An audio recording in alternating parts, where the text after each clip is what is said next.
What if the quiet man mopping floors at the Aikido center wasn't just a janitor?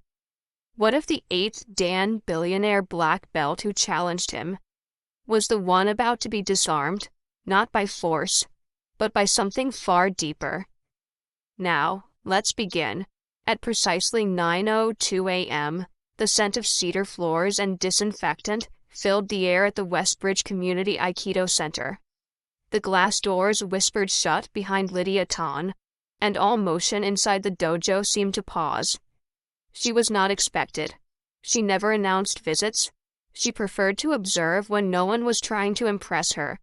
Her presence alone, flawless navy blazer, hair pulled back in a perfect bun, black heels clicking softly, carried more gravity than a full room of black belts. Lydia wasn't just a sponsor. She was the name behind the billion-dollar defense tech empire that had single-handedly revived this center from bankruptcy. She didn't come here to be thanked. She came because she was restless. While her assistant chatted with the director at the front, Lydia's eyes scanned the polished wooden floor. That's when she saw him. A man in a worn-out gray maintenance shirt, sleeves rolled to his elbows, moved silently across the tatami mats with a wide mop in hand.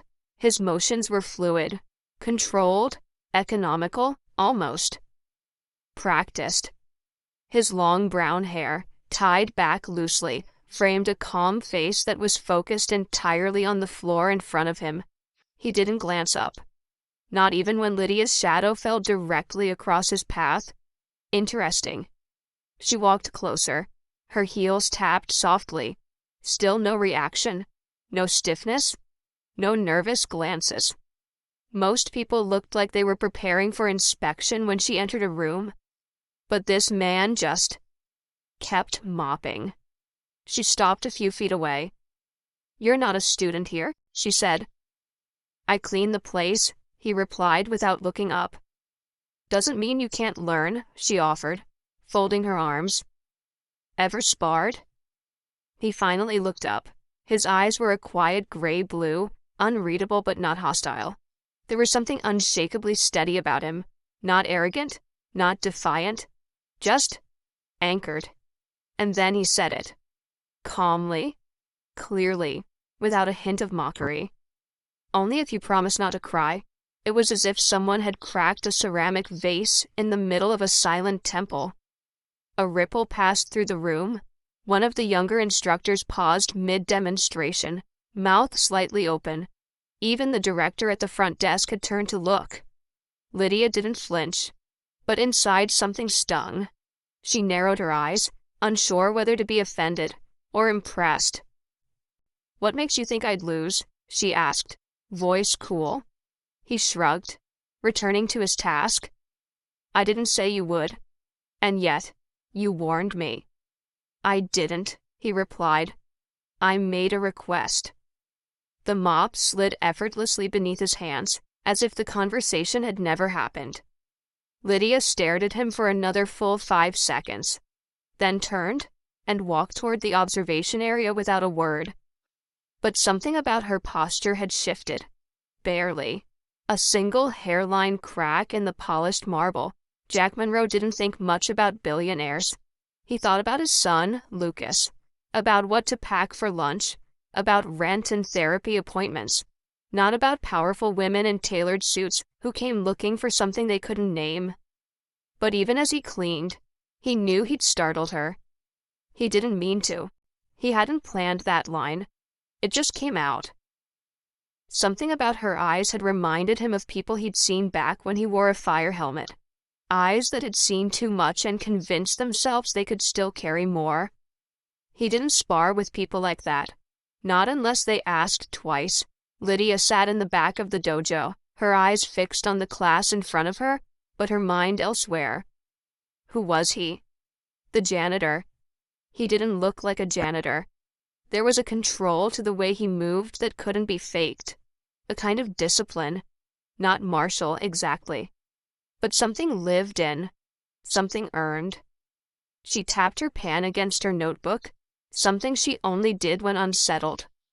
That man had unsettled her. Not because he was rude. He hadn't been. Not because he challenged her. He hadn't done that either. It was the way he said it. Only if you promise not to cry. It wasn't bravado. It was something else. Something gentle, protective, disarming. It made her angry. And that anger puzzled her more than anything.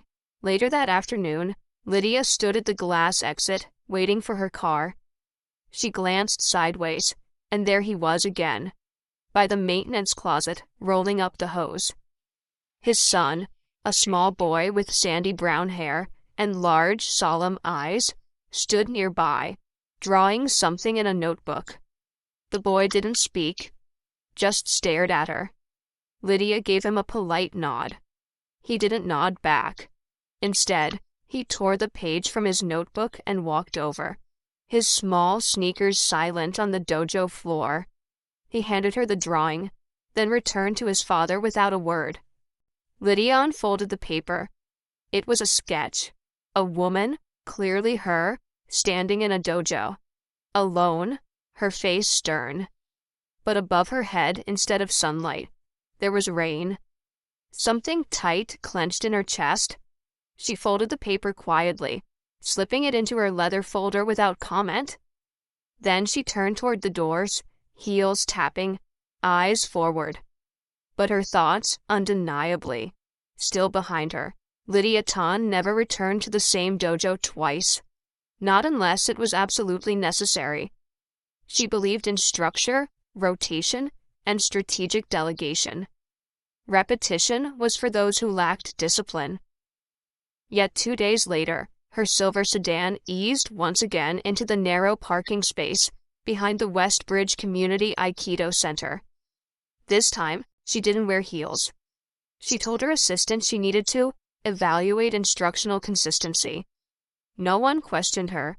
They never did. Lydia's presence was authority enough. But deep down, she wasn't there for policy. She was there for the janitor. Jack Monroe. The man with the quiet eyes and mop-wielding calm. The man who said, "Only if you promise not to cry." That line had looped in her mind like a mantra. She didn't know whether it was meant to disarm or provoke. All she knew was, it had stayed with her longer than it should have. As she stepped inside the dojo, the air greeted her with that same cedar-scented stillness. Jack wasn't in sight, but someone else was. A small boy sat cross-legged on a wooden bench near the side wall. He looked about 7. His sandy brown hair fell just past his ears, and his shoes had tiny scuff marks along the toes. In his lap sat a sketch pad. His hand moved steadily, pencil gliding without pause. Lydia would have walked past him entirely, if not for the moment his eyes lifted. He didn't smile. He didn't blink. He just looked. Not like a child stargazing at someone important. No awe, no fear, just presence, deep and unfiltered. Lydia slowed, unsure why. "You must be Jack's son," she said. No answer. "Lucas, right." Still nothing. But his pencil never stopped. Feeling unexpectedly awkward, she gave a polite nod and walked on. From behind, she could feel the boy's eyes linger long after she turned the corner. The class was mid-session. Young adults, some teens, and 1 or 2 seniors, all dressed in white GIs, moved in rhythm under the guidance of Sensei Nolan, a stocky man in his 60s, with soft eyes and strong hands. Lydia took her usual place in the rear of the room, but her focus wasn't on the techniques. She was scanning the hall for Jack. He appeared 20 minutes later, pushing a bucket with 2 folded mats resting across his shoulder. He moved like he belonged to the walls, not part of the noise, just part of the necessary silence. When Lydia caught his eye, he nodded once, respectfully. No smile, no smugness, just acknowledgement. She held his gaze for a second longer than she meant to, but he was already looking away. At lunch, she lingered longer than usual, pretended to check flooring near the training ring, pointed out a few scuffs to the director. Nothing urgent. Her eyes found Jack again as he sat on the floor near the supply closet, adjusting a ventilation panel.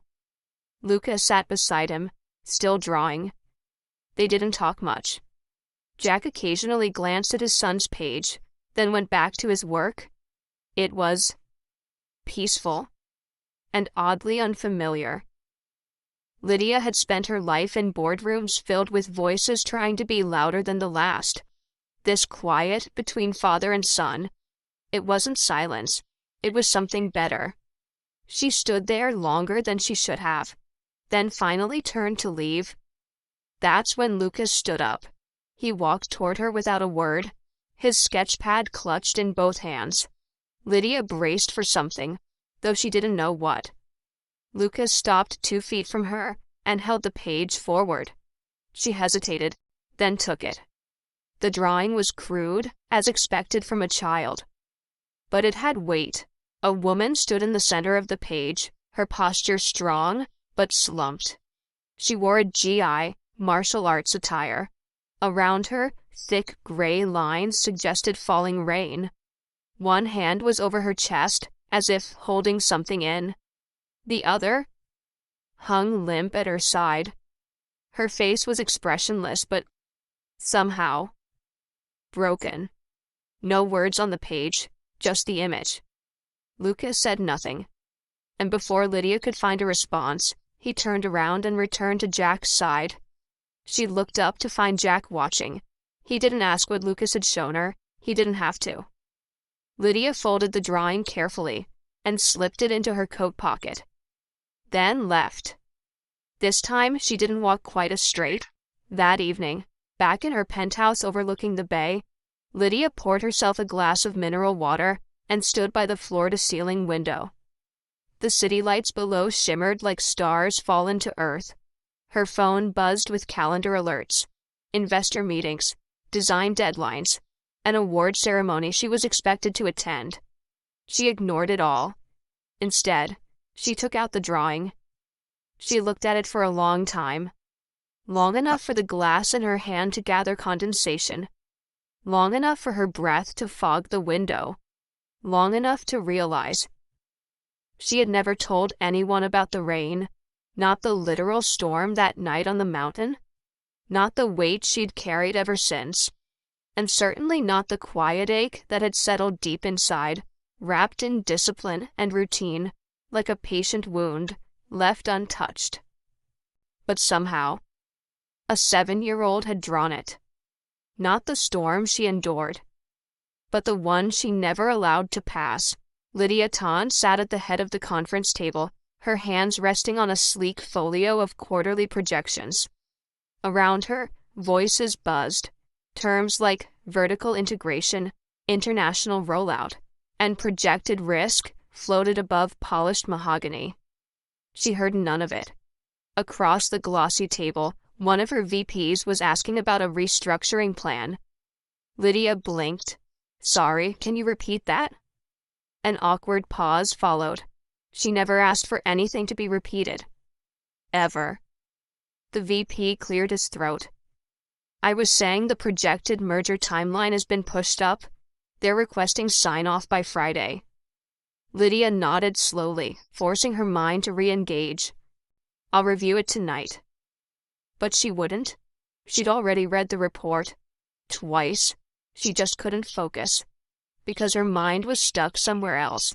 Not in a boardroom, not in a battle of margins or market share, but back on a wet mountaintop, where a boy had fallen. It had been 18 years, and she still heard his voice. "Come on, Sam," she'd said, the day he begged not to go. "It's just a hike. You need to toughen up. Strong people don't make excuses." He had been 16. She had been 26, and far too convinced she knew what strength looked like. He fell during a descent. They said it was an accident, loose footing, bad weather. But she had made him go, had told him real strength meant pushing through fear. She hadn't spoken those words since, but she hadn't let them go either. Now, the image of that crude pencil drawing, her figure standing in the rain, hand over heart, wouldn't leave her. Lucas had seen something, and she couldn't explain how. Later that week, Lydia returned to the Westbridge dojo. Not because of meetings, or programs, or public appearances. She came because she needed quiet. She found Jack in the equipment room, fixing the latch on a sliding panel with a flathead screwdriver. Lucas sat on the floor nearby, humming softly as he sketched. Lydia lingered by the doorway. Jack looked up. "Didn't think you'd be back so soon." She offered a dry smile. "I don't always plan these visits. Sometimes I just show up." Jack wiped his hands on a cloth. "That explains the heels last time." Lydia chuckled, a sound that startled even herself. She took a step inside. "Can I ask you something?" she said. Jack nodded. "What did you do before this?" His eyes held hers for a moment. Then he spoke quietly. "Firefighter. For 12 years. She blinked. "Really?" "Station 37. I left 5 years ago." "What happened?" His jaw tensed slightly, but not from anger. It was the kind of stillness that came from holding something with care. "My wife," he said. "Apartment fire, structural collapse." Lydia didn't speak. He continued, voice even. "I was first on scene. Couldn't get to her in time." Something inside her paused. "I'm sorry," she said, and meant it. Jack nodded, accepting the words without needing to thank her for them. For a moment, the silence between them felt less like emptiness and more like understanding. Then Jack added, "After that, I couldn't walk into another burning building, but I still needed to show up for someone. So I found floors to clean, lights to fix, and a boy who still needed breakfast every morning." He looked over at Lucas, who was now curled up on the mat, still sketching. Lydia asked, "Do you ever miss it? The adrenaline, the purpose?" Jack thought for a moment. "Sometimes," he said. "But you don't need fire to feel alive. Sometimes it's enough just to stand still and not fall apart." Lydia looked at him, the words sinking deeper than she wanted to admit. "Not everyone needs to learn martial arts to be strong," Jack added. "Some people just need to stand steady in their sadness." That night, back at the dojo's main office, Lydia found a new drawing on her desk. No note, no signature, just a folded sheet resting beside the attendant's clipboard. She opened it. It was a simple image, like before. But this time, there were 3 figures: a woman, a man, and a boy, all standing side by side on the tatami mat. The woman in the middle, clearly Lydia, stood tall, expression unreadable. The boy held her hand. The man stood beside them. But one thing stood out. Only 2 shadows stretched across the floor, Jack's and Lucas's. Lydia's figure had none. No reflection, no echo. Just presence without substance. She stared at the drawing for a long time, long enough to feel the quiet weight of it settle in her chest. That weekend, she canceled a speaking engagement. She didn't explain why. But when her assistant asked if everything was all right, Lydia simply replied, "Just taking a step back." She placed the newest drawing in her notebook, beside the one from the week before. And for the first time in years, she didn't fill the rest of the page with notes, plans, or next steps. She let it stay blank. And somehow, that felt like progress. The dojo gleamed under the glow of mid-morning light. Rows of students stood ready, focused, their white jizz crisp and belts neatly tied. Lydia Tan stood at the front, posture erect, arms crossed loosely. Her presence radiated quiet authority. Today was a rare occasion. She was instructing, not observing, not inspecting, teaching. And they were listening. Every word, every gesture. She hadn't planned to step in, but when the scheduled instructor called in sick, Lydia offered to lead the advanced class. It was supposed to be a simple gesture, a show of unity. Instead, it became something else entirely. In the back corner, Jack Monroe was kneeling with his mop and bucket, methodically cleaning the edges of the mat as Lydia demonstrated a circular redirection throw. He moved in silence, as always. He didn't look up when she demonstrated a pivot, didn't flinch when her voice echoed across the room. But someone else did. Sensei Hartwell, one of the older instructors, a visiting black belt from a nearby affiliate, had been invited to observe. Stocky, loud, and proud of his lineage, he didn't believe in gentle forms of discipline. He watched Jack for a moment with clear disdain, arms folded tightly across his chest. Then he leaned in and whispered to Lydia, just loud enough for others nearby to hear. A janitor mopping the mats during a master's lesson. Not exactly the discipline I remember from real dojos. Lydia didn't respond. She caught Jack's eyes flicker up for the briefest moment. He heard it. No doubt. The air shifted. Subtle, but real. Students felt it, even if they didn't understand why. Jack paused, set his mop aside, rose to his feet. Everyone looked over, unsure what would happen. He didn't raise his voice, didn't challenge anyone. He simply bowed slightly towards Sensei Hartwell and said, "I'm here to mop floors, not egos." A stunned silence followed. Even Hartwell had no snappy reply. Jack returned to his work without fanfare. But Lydia? She didn't miss a beat. She turned back to the class and said, "Again. Let's repeat the blend from the second grab." And they moved. But inside, her thoughts were still with Jack. Later that afternoon, after the students had cleared out and chatter died down, Lydia remained alone in the dojo. She stood by the window, arms folded. The light outside was fading, casting long golden beams across the polished tatami. Then she walked to the corner, picked up the mop Jack had left by the wall, and began to clean. One stripe at a time, back and forth. The motion felt grounding, like returning to something older than thought. She wasn't thinking about optics, or hierarchy, or what people would say if they saw her, Aikido master and billionaire, cleaning the very floor she once funded.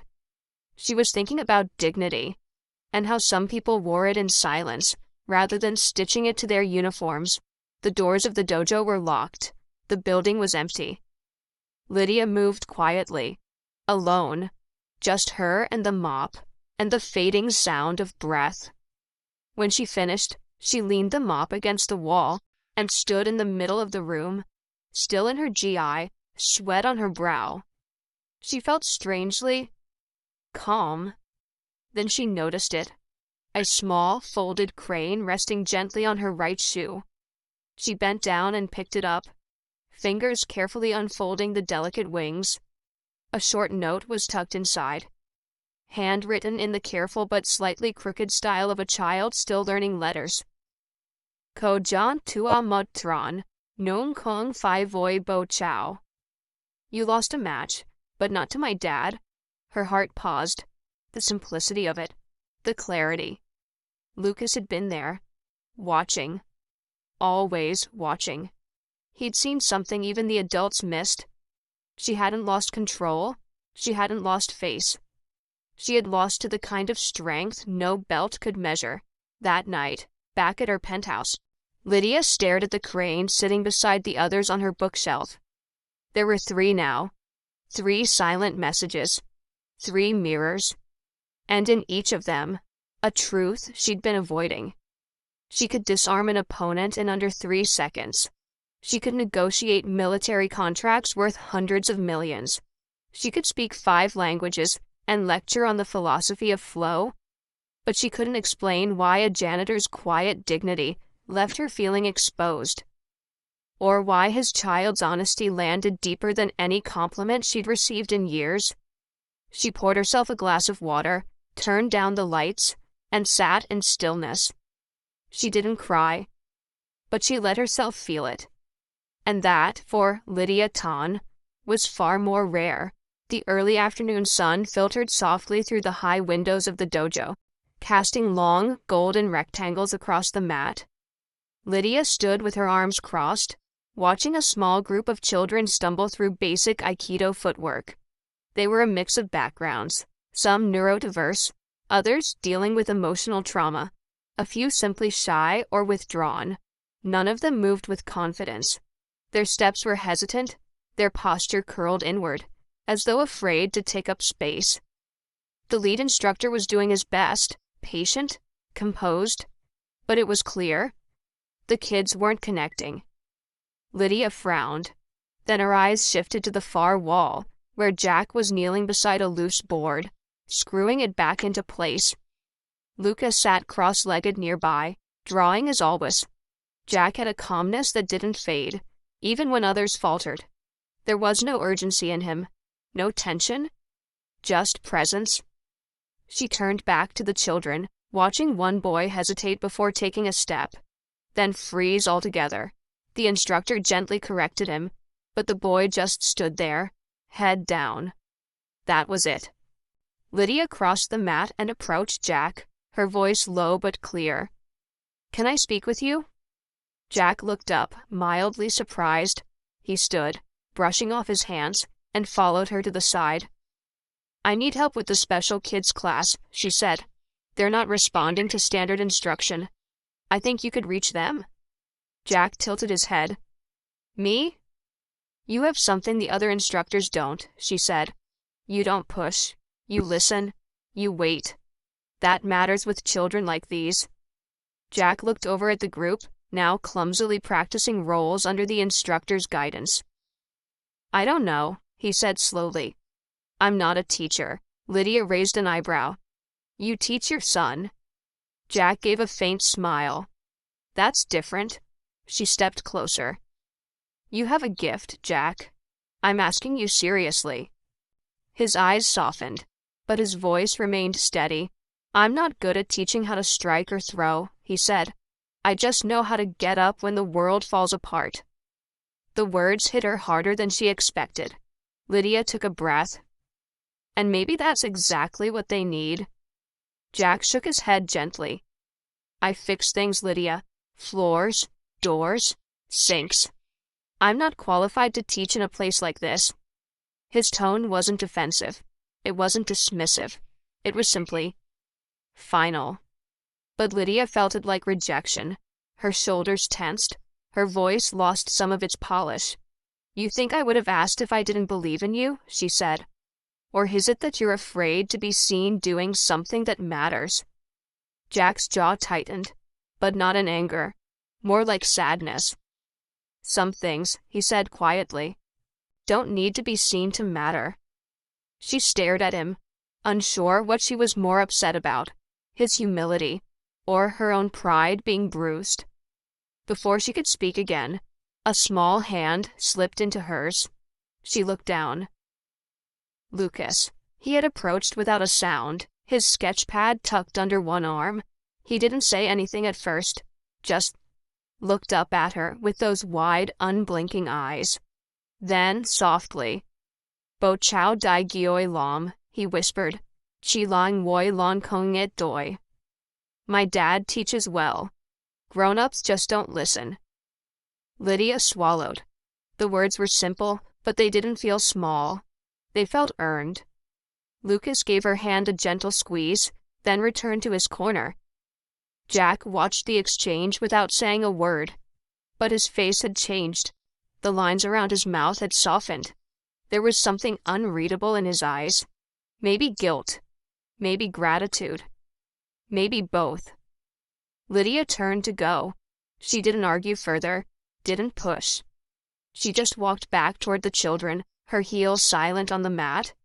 But inside, a part of her had taken a step backward. Not in retreat, in humility. And sometimes, as she'd learned on the tatami long ago, a step backward was the only way to regain balance. That evening, as the dojo emptied out, and the sun dipped low behind the roofline, Lydia lingered longer than usual. She didn't stay to supervise, didn't stay to instruct. She just stayed. Watching the place slowly return to silence. Jack passed by, rolling his mop bucket toward the closet. They didn't speak. But just before he disappeared into the hallway, he paused and said without turning, "I'll think about it." Then he was gone. Lydia didn't smile, but her grip on the clipboard loosened. Later that night, when she reached for her bag by the changing bench, she found something tucked beneath it. A folded piece of paper, another drawing, 3 figures on a tatami mat, a woman, a man, and a child. This time, Lydia had a shadow, just the faintest outline beneath her feet, barely there, but present. She folded the drawing carefully and placed it in her notebook. And for the first time in a long while, the silence around her felt like peace. Not absence. The elevator glided silently to the 37th floor. Lydia Tan leaned back against the cool metal wall, her arms crossed loosely, her gaze distant. Outside, the city glowed in silver and gold, skyscrapers twinkling like constellations turned upside down. Her penthouse welcomed her with its usual pristine silence. No clutter, no shoes by the door, no voices. Just the low hum of the climate control system and the faint scent of bergamot from a forgotten diffuser. She slipped off her shoes, crossed the hardwood floor, and dropped her bag on the marble counter. Another long day at the dojo. Another silent exchange with Jack. Another quiet glance from Lucas that felt like it knew more than it should. Lydia poured a glass of water, took a sip, and stood by the floor-to-ceiling window. The reflection in the glass was crisp. High bun still intact, shoulders squared, spine straight as a blade. A warrior's posture, unbending. But something inside her was tired. She turned off the lights and walked to the bedroom, tugging open the drawer beside the bed. 3 folded paper cranes sat neatly in the corner.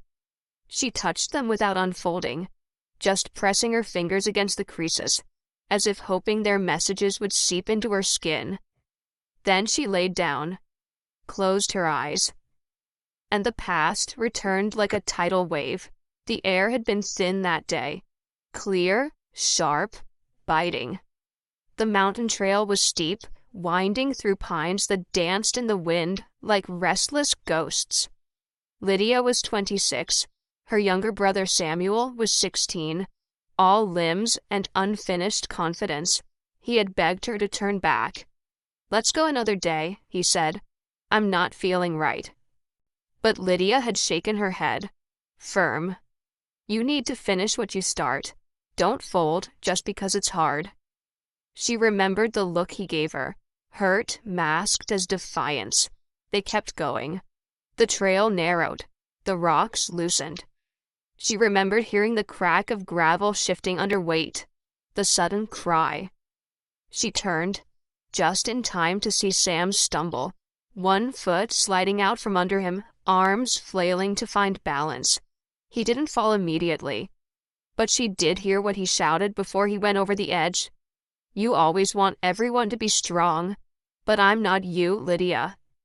Then he was gone, and so was the air in her lungs. Lydia sat upright in bed, drenched in sweat. Her heart pounded against her ribs like fists on a locked door. She couldn't breathe. Her hands trembled. She looked around. Her bedroom still spotless, still empty. But the silence now felt cruel. She stood up, walked to the window, and opened it wide. Cold air rushed in, hitting her face like a wave of memory.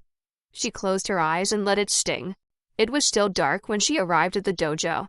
No students, no instructors, just the echo of her footsteps on the polished floor. She walked slowly, barefoot, letting the quiet wrap around her. The training mats lay untouched. The sun hadn't yet risen. Everything was still. She approached the far end of the room, where a low wooden platform held a few folded GIs and spare pillows. And there it was, resting under a thin pillow, almost hidden. Another paper crane. She picked it up with both hands, more careful than before. It was pale blue this time. Unfolded, the writing was clear and precise, as if the child had taken extra time with every letter. Ko Kong Kan Man Han, Ko Chi Kan Tha Tu. You don't need to be stronger. You just need to forgive. Lydia sat down on the edge of the platform, crane in hand. Her fingers curled around the thin paper. She looked around the room. Empty, yet somehow not alone, and for the first time in years, she whispered aloud, "I'm sorry, Sam." It wasn't loud. It wasn't dramatic. But it was real. A beginning. She didn't cry. Not yet. But something in her softened. Just enough for the tears to know they were welcome. When they were ready. She placed the crane gently beside her on the platform and stayed there until the first student arrived, wondering why the mats already smelled like someone had been there. Breathing. That evening, Lydia returned home and placed the fourth crane next to the others. She stood there a long time, watching them. 4 small paper birds, each folded by tiny hands, carrying words heavier than most adults dared to speak. Words that disarmed her more effectively than any technique. She wasn't ready to share her story with Jack, not yet.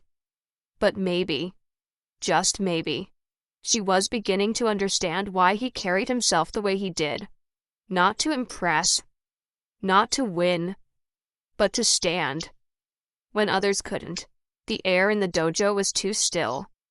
Lydia stood at the front of the class, arms rigid at her sides, eyes narrowed on a teenage student who was frozen mid-movement. His stance was off, weight too far back, wrist bent incorrectly, feet unbalanced. She had corrected him twice already. But the boy hesitated again, his eyes flickering with uncertainty. "No," Lydia said, sharper than usual.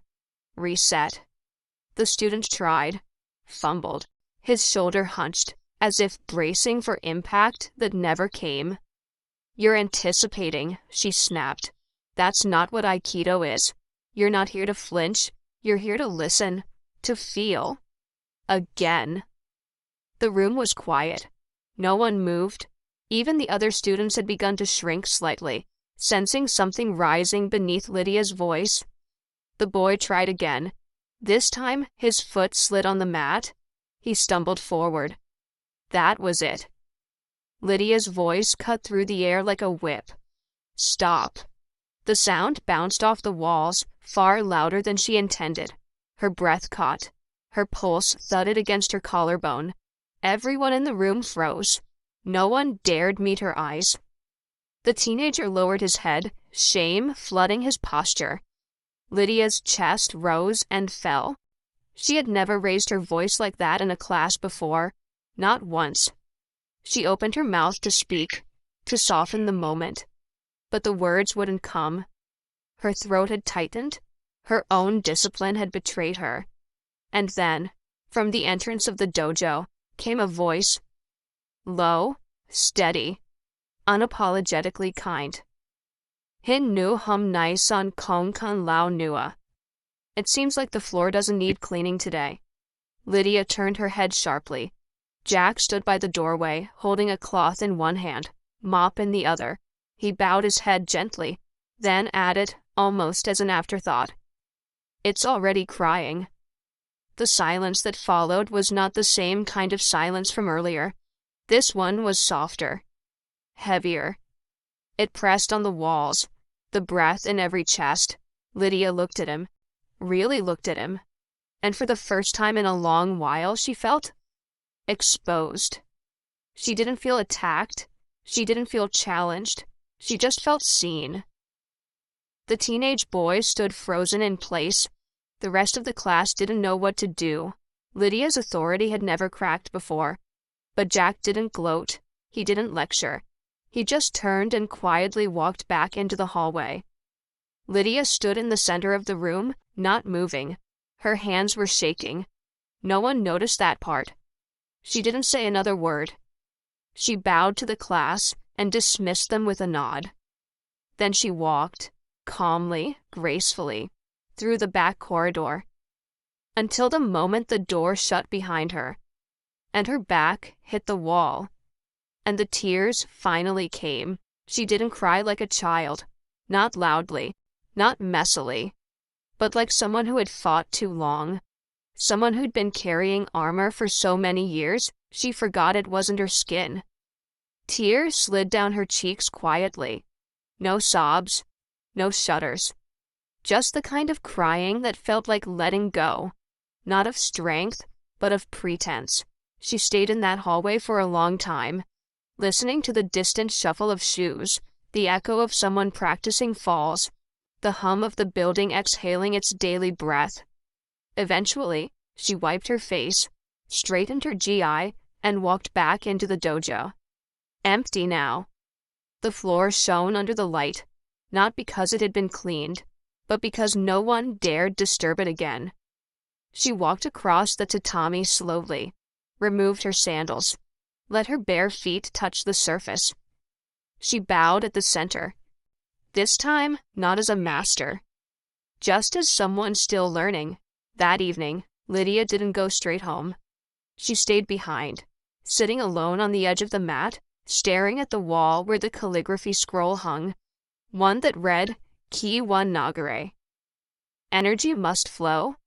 She remembered saying that once to a student who froze mid-technique. She'd said it like a mantra.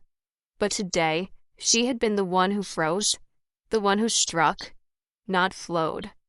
She reached into her pocket and pulled out the latest crane. This one had been left in her locker. It was yellow, folded with precision. There was no note inside, just one tiny penciled detail on its wing. A single tear. Lydia placed it beside the others on the bench. She didn't need a message this time. She already understood. 3 days. That's how long it had been since Lydia last saw Jack and Lucas. At first, she didn't notice. The dojo was busy. New students arriving, instructors rotating through sessions, board members requesting progress updates on community outreach initiatives. Everything moved as it always did. But something was off. The mat still gleamed. The routines ran on time. And yet, the space felt thinner, as if a thread had quietly unraveled from the center, and no one else noticed the looseness but her. By the second day, Lydia found herself glancing at the maintenance room during breaks. Once, twice, a third time. Empty. Lucas's drawings, usually left behind in corners like breadcrumbs, were nowhere to be found. The cranes that once seemed to sprout overnight vanished. The silence in the hallway no longer felt calm. It felt hollow. She told herself it didn't matter. She barely knew them. Jack was a janitor. Lucas, a child. Their absence was inconsequential. But she hated how quiet the absence felt, and she hated even more how much she noticed it. On the third morning, Lydia arrived early. She didn't plan to. But she woke before her alarm, dressed without thinking, and drove to the dojo with a tension in her chest she didn't bother naming.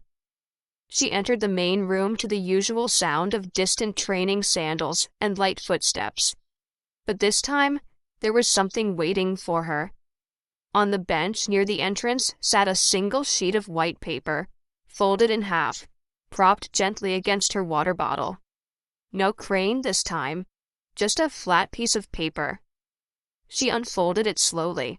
The drawing was done in soft pencil strokes, more careful than the earlier ones. Deliberate. 3 figures stood on a familiar tatami floor.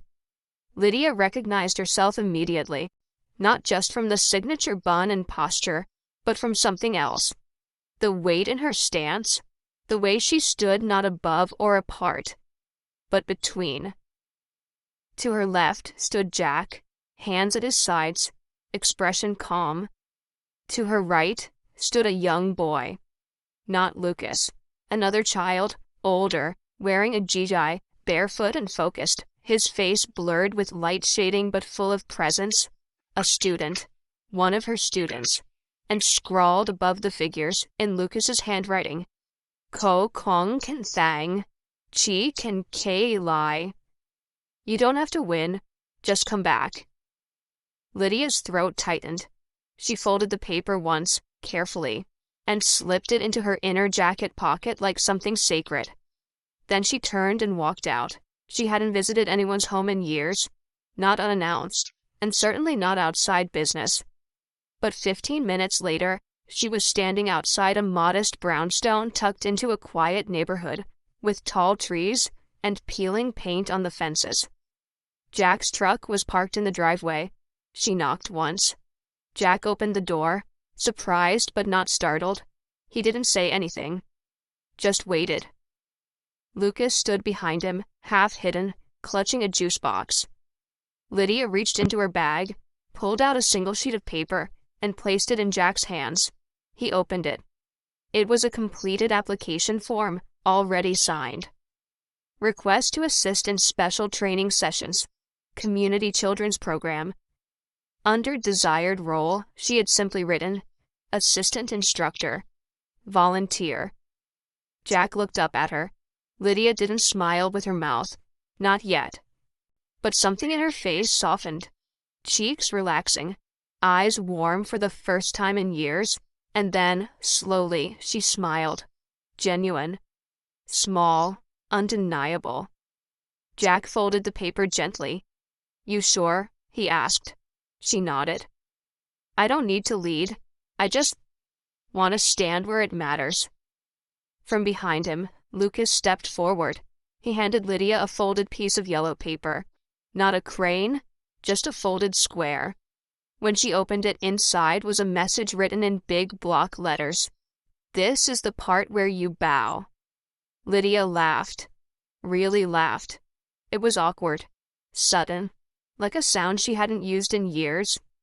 But it was hers. She bowed. Playfully. Imperfectly.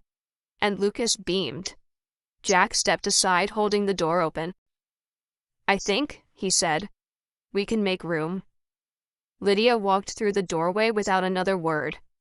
And for the first time in longer than she could remember, she didn't feel like she had to prove anything to enter a room.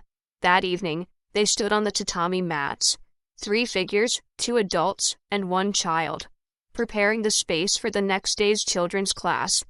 No formal introductions, no declarations, just quiet preparation. At one point, Lydia knelt down beside Lucas while he organized small practice pads. She asked softly, who was the boy in the drawing? Lucas didn't look up, just said, someone waiting for you to come back. Lydia didn't ask anything more. Some techniques she was learning didn't need to be explained. They only needed to be felt. No belts, no titles, no applause. That was the agreement. When Lydia stepped back onto the mat, it wasn't as Sensei Tan, the 8th Dan black belt, the head of the board, the cold, immovable force of discipline and control. It was simply Lydia. She wore a plain white jai, no insignia, no rank. And for the first time in her adult life, she wasn't teaching. She was learning. Jack stood at the center of the dojo, waiting. He didn't bow first. He waited for her to choose the pace. She did. Slowly. Lydia's first weeks back on the mat felt like learning how to breathe underwater. Every instinct told her to control, to instruct, to correct. But Jack said little. Instead, he showed her how to listen, how to feel the subtle shifts in posture before a move even began, how to notice a student's hesitation in the shoulders, not the hands, how to respond not to the technique, but to the emotion behind it. One day, Jack said while gently redirecting her attempt at a wrist lock, Aikido isn't about where the body is, it's about where the fear is. Lydia blinked and nodded. Lucas began staying longer after classes. He didn't speak much still, but he smiled more.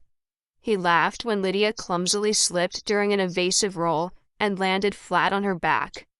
She pretended to be annoyed, but her grin gave her away. One afternoon, Lucas placed a paper cup on Lydia's head when she was meditating.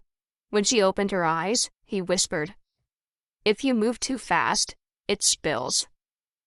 Lydia had no idea where the boy learned these things, but something about his gentle mischief, his quiet confidence, it grounded her, reminded her that strength wasn't always silent.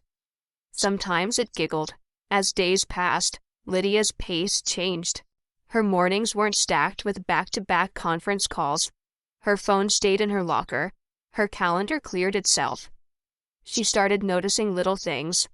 The way the evening light stretched across the tatami like gold threads. The faint scent of tea brewing in the back room. The warmth of a shared laugh. The relief of not being looked at like a symbol, but simply like a person. And perhaps most surprising of all, she started wanting to cook. Not to impress, not for show. Just because she wanted to learn something with no expectations attached. Jack didn't laugh when she burned the rice. He simply handed her a different pot and said, "Try again." And she did. It was on a Thursday afternoon, when most of the kids had gone home and the sun lingered like a lazy cat in the windows, that Jack turned to Lydia and said, "Spar." She paused, caught off guard. They hadn't sparred since the first day, since the moment that started this entire unraveling and reweaving of her world. She looked at him. Seriously. Jack tilted his head. Not for rank, not for pride, just for fun. She smirked. "You're sure? I'll go easy." "That's a mistake," she teased, tying her belt. They bowed. The silence in the room was soft. No spectators, no judges. Only the breath between them and the echoes of the past, fading into the distance. Their movements were slow at first. Testing. Measuring. Lydia's technique was razor-sharp, honed by decades. Jack's was looser, grounded in instinct and lived experience. Not flashy, but incredibly hard to shake. They flowed. Push, yield, step, redirect. Their feet barely whispered on the mat, but their energy told a full conversation. Jack smiled once when she tried a feint that failed. Lydia laughed when he tried a throw and ended up off balance. It wasn't about who was better. It was about who was present. At one point, Jack swept low, and Lydia countered with a clean pivot and pin. Textbook perfect. Jack tapped the mat. "Point," she said, breathless. He nodded, sitting up. They sat side by side on the edge of the mat, legs stretched out in front of them. "You still move like a hurricane," he said, wiping sweat from his brow. "And you still talk like a fortune cookie," she replied. He chuckled. Then, quieter, he asked, "Do you ever wish you could win?" "Just once. Against me?" Lydia turned to him. Her eyes, no longer armored with ice, softened. "No," she said. "I just want to stop losing to myself." For a moment, neither said anything. Outside, the leaves rustled against the window panes. A breeze slipped through the open doors. The dojo smelled faintly of tatami and chamomile tea. Lucas walked in just then, holding 3 paper fans, one for each of them. Each had a drawing. Lydia's fan had a tiny, scribbled mountain with a small figure climbing up. Jack's had a spiral, perhaps a storm, or maybe a heart. Lucas's had the 3 of them drawn as stick figures, all holding hands. He placed the fans in their hands and sat between them. No words were needed. In that silence, Lydia realized something powerful. For the first time in her life, she wasn't fighting. She was being. And that perhaps was the quietest and strongest technique of all. The banner stretched across the front of the community center read, in bold calligraphy, "Statewide Aikido Demonstration, hosted by Valencia Community Dojo." Inside, the space had transformed into something almost sacred.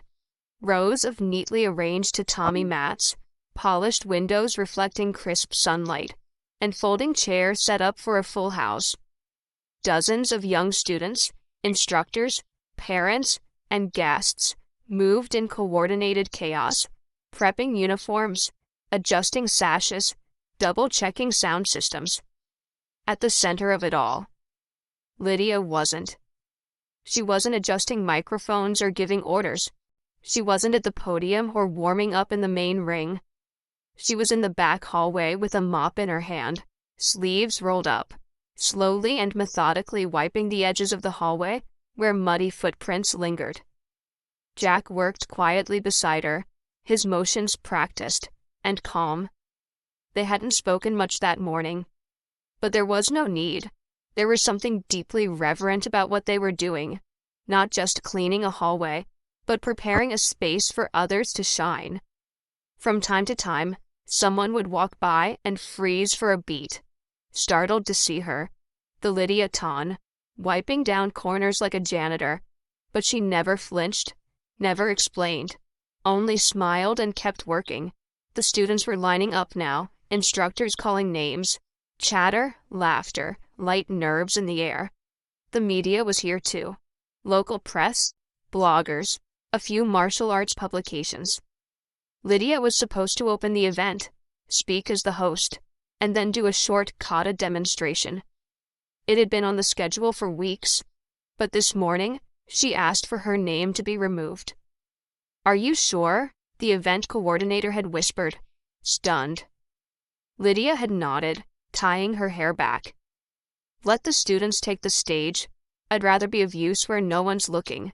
Backstage, Jack noticed the faint lines on her forehead tighten as the opening drum began. "You okay?" he asked gently, wringing out a cloth. She nodded. "Yeah. Just feels strange." "Strange not to be in control?" he teased lightly. She smirked. Strange to finally not need to be. They paused, listening to the rising cheers from the main room. Then Jack said, "You ever think maybe the most powerful move in Aikido isn't a throw?"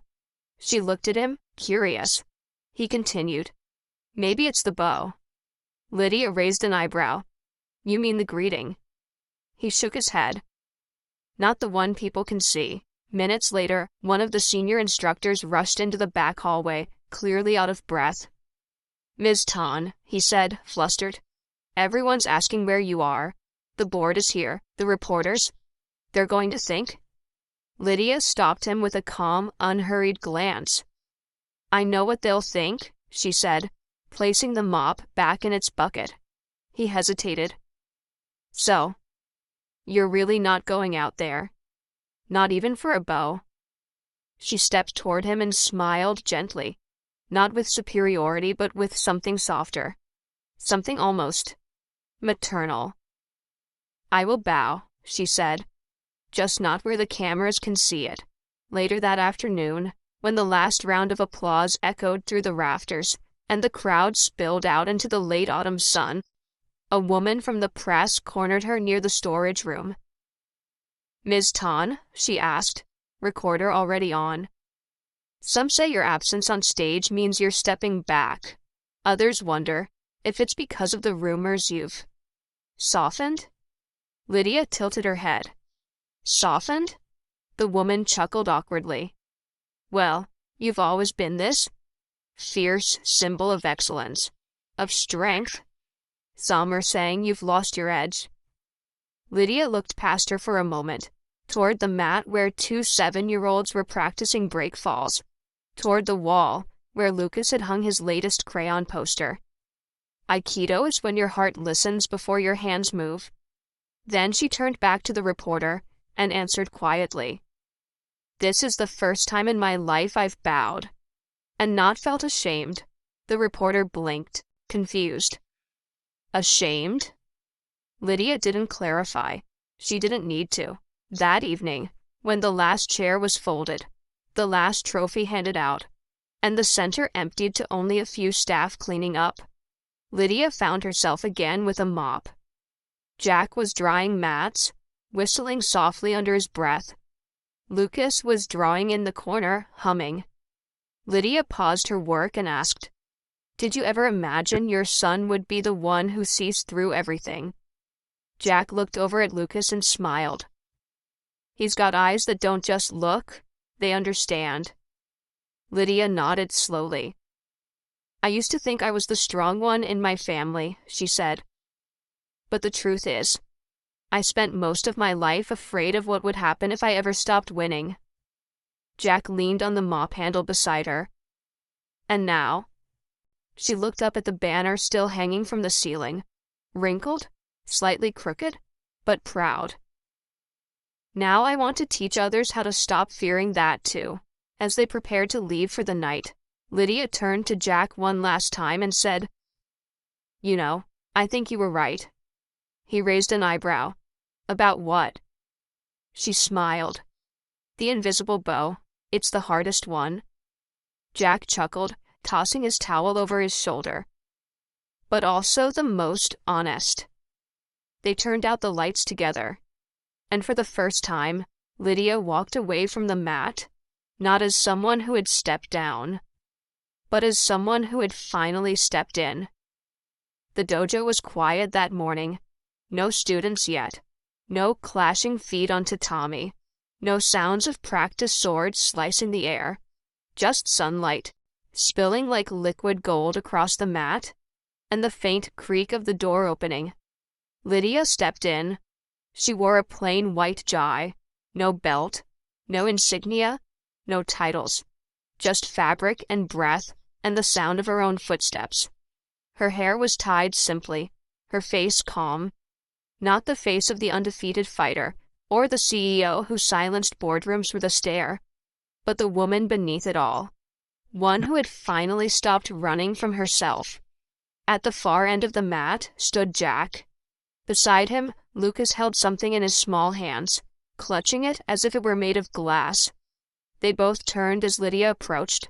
She stopped just before them. And then she bowed. Low, deep, unhurried. A bow not from pride or from habit, but from something more sacred. From humility, from understanding.